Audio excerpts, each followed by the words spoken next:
Walang gamot ang kamatayan, may lunas ang karamdaman. Ray Herbal Food Supplement. Dito ka tatagal.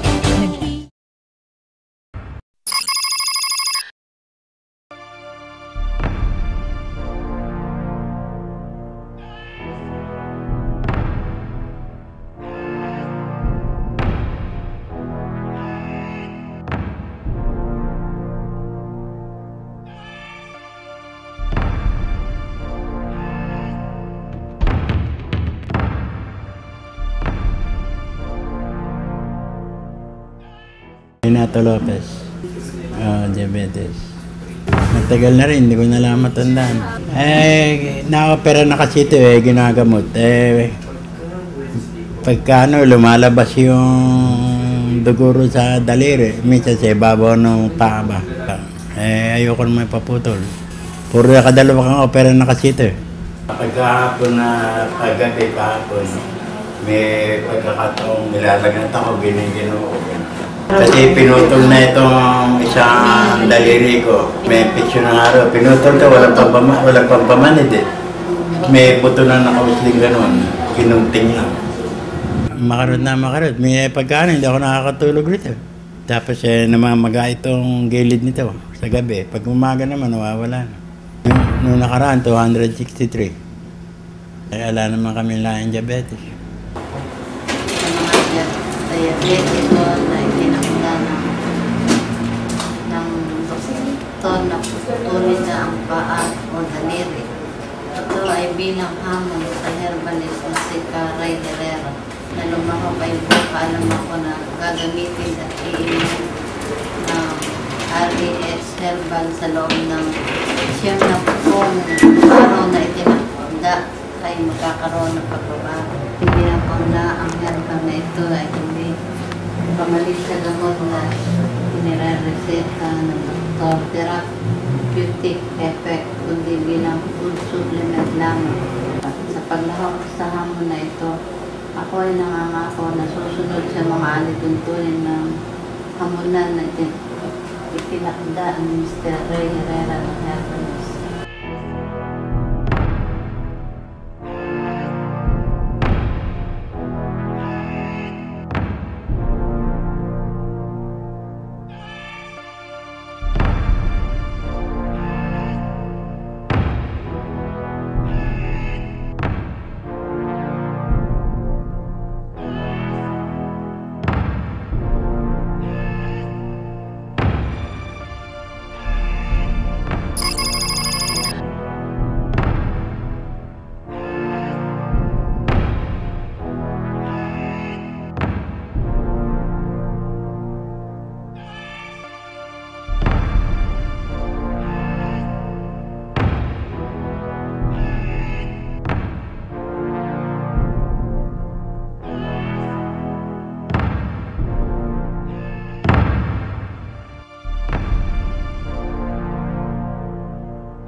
Nakakagaling naman, kaya nga lang yung minsan may rayuma ko. Pero hindi ko na iniintindihan kamukha ng dati, yung sugat. Kaya nga lang, sabi nga nung una, kakatas ito pagka, ibig sabihin lahat, mas maganda ngayon kaysa nung bago pa ako nagpupunta rito. Siyempre, 1 month pa lang, nakakainam naman. Hindi masakit, ngayon sumakit man, hindi na kamukha ng dati. Kasi pagka minsan ng ugat ko, pag ganyan, nahirapan akong merong improvement. Hindi na nga ako kamukha ng dati. Ang problema ko lang minsan, itong ugat ko. Ngayon, buhat nung magkuhan ako dito, nung maglalabas ba yung dumi-dumi ng talampakan ko, yung nasa loob, nawala. Nawala yun. Wala. Ibig sabihin ba? Lumalabas yung dumi dahil doon sa ininom ko siguro herbal.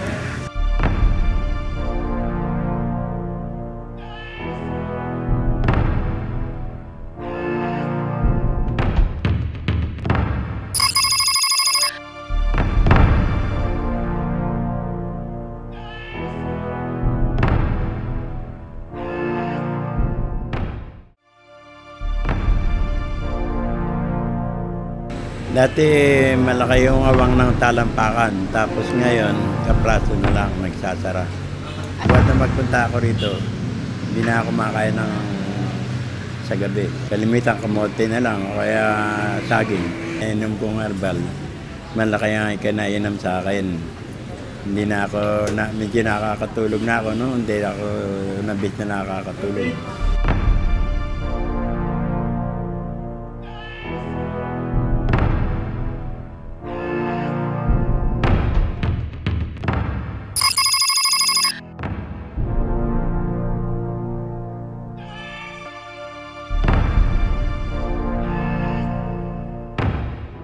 Noong una akong mapunta rito, May 7.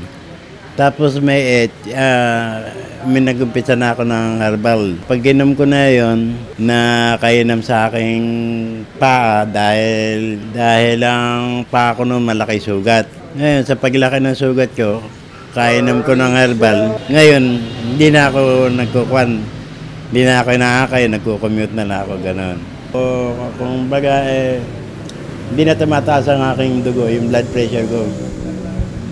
Pirming, ang BP ko, pirming 130 over 80, gano'n. Dati, maabot ng 180, over 80, gano'n, over 100, gano'n.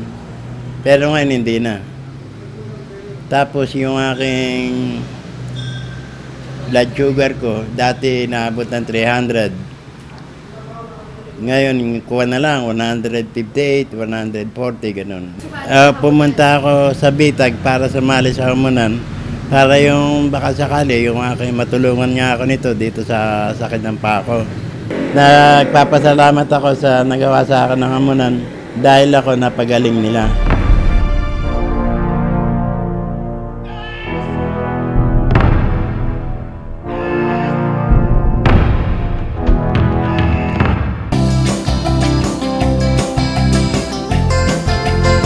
Walang gamot ang kamatayan, may lunas ang karamdaman. Ray Herbal Food Supplement, dito ka tatagal.